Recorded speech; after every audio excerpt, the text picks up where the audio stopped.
Bon alors, cette fameuse histoire de statue grecque. L'objectif, ça va être de montrer qu'il n'y avait pas de blanchité, d'idée de blancheur, notamment à travers les statues, pour la simple et bonne raison, premièrement, qu'en fait, les statues n'étaient pas blanches, tout simplement. Elles étaient peintes, colorées, d'ailleurs multicolores, dans un style assez étrange. Je pense que s'il y avait quelque chose de similaire dans la ville aujourd'hui, ça ferait tache. Mais les Grecs aimaient représenter les divinités et les hommes puissants de cette manière.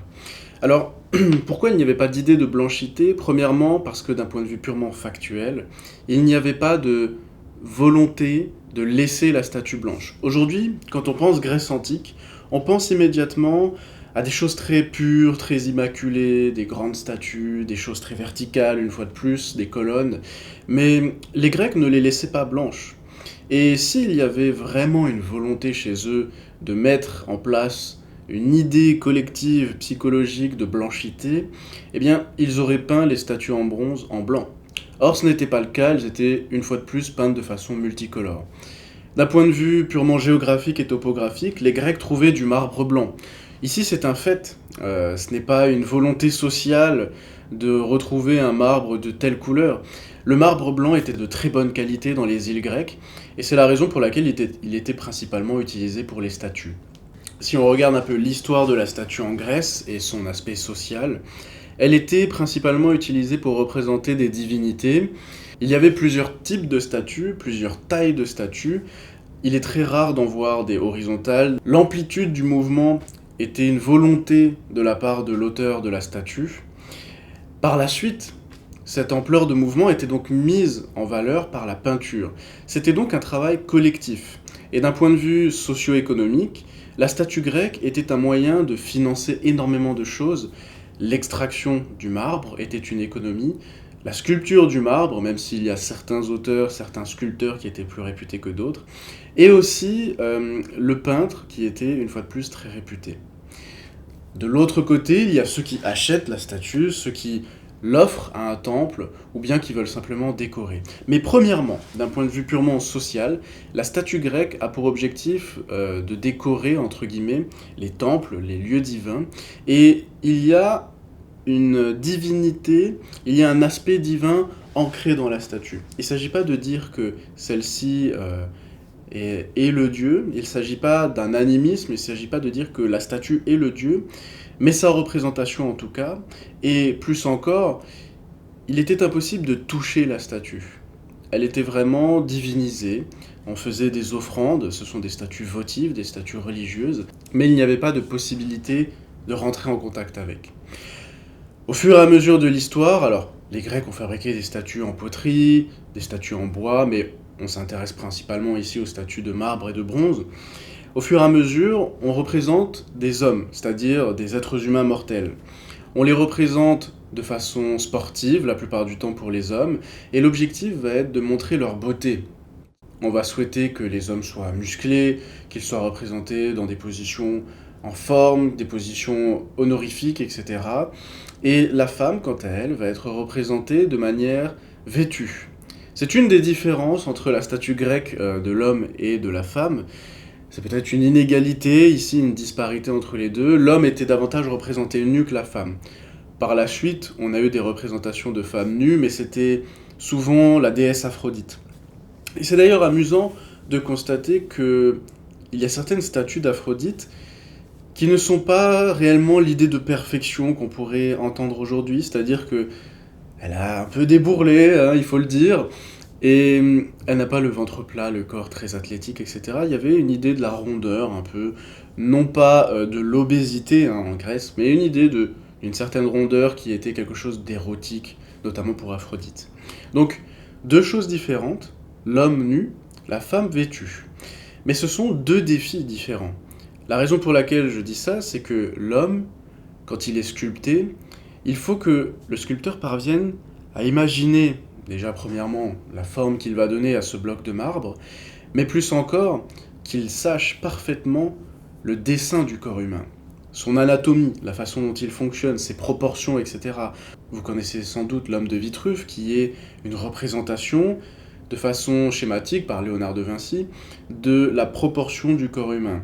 Eh bien, chez les Grecs, cela va avoir une importance puisque même si ce sont des statues généralement à hauteur humaine, il y a des statues qui sont colossales et tout ceci est mathématique. Il faut comprendre l'aspect mathématique et géométrique du corps humain pour créer quelque chose. Donc un défi anatomique, et pour les femmes, un défi purement esthétique et de mode, on pourrait dire. Pourquoi ? Parce que les drapés grecs, les vêtements grecs, n'étaient pas définis. Aujourd'hui, nous portons des vêtements qui sont taillés, t-shirts, shorts, jeans, etc. Mais le drapé grec n'avait pas de forme a priori. C'était un morceau de tissu qu'on plaçait sur son corps, qu'on nouait, mais l'esthétique du vêtement de la personne était liée à la volonté de cette personne même. Alors, il y a eu des codes après, d'un point de vue de la richesse, du point de vue militaire, etc.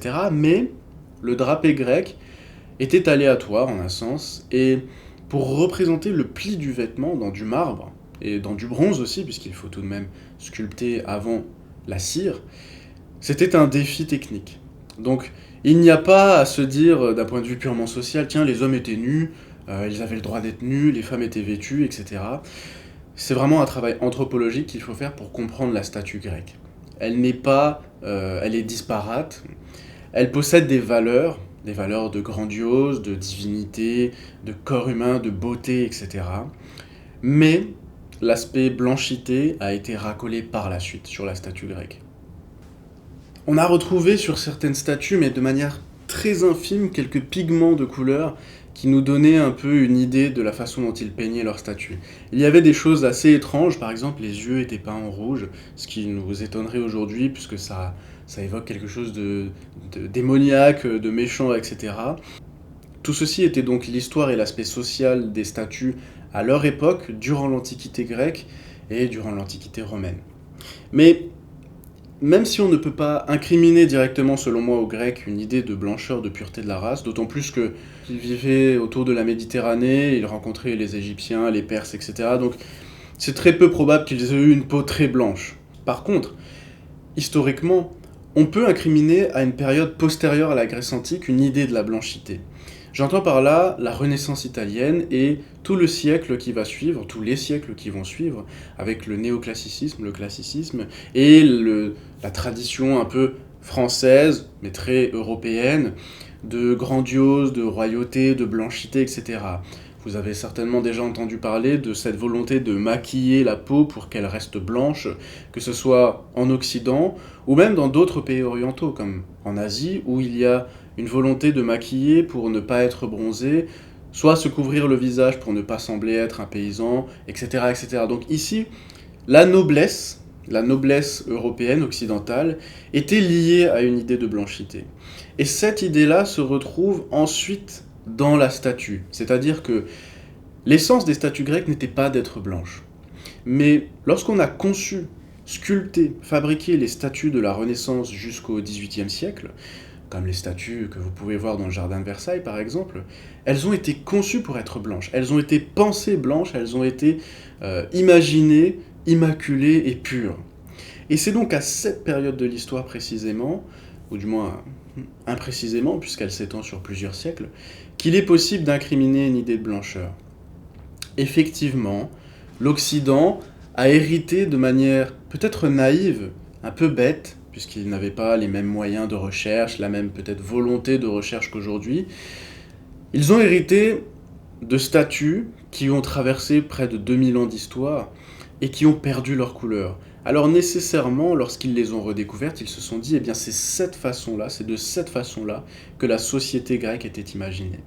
Puis, on a eu, nous, aujourd'hui, cet héritage, donc avec les statues, on peut par exemple citer le David, qui est une statue conçue blanche, et qui a perpétué une idée de la blancheur de la race, potentiellement, effectivement.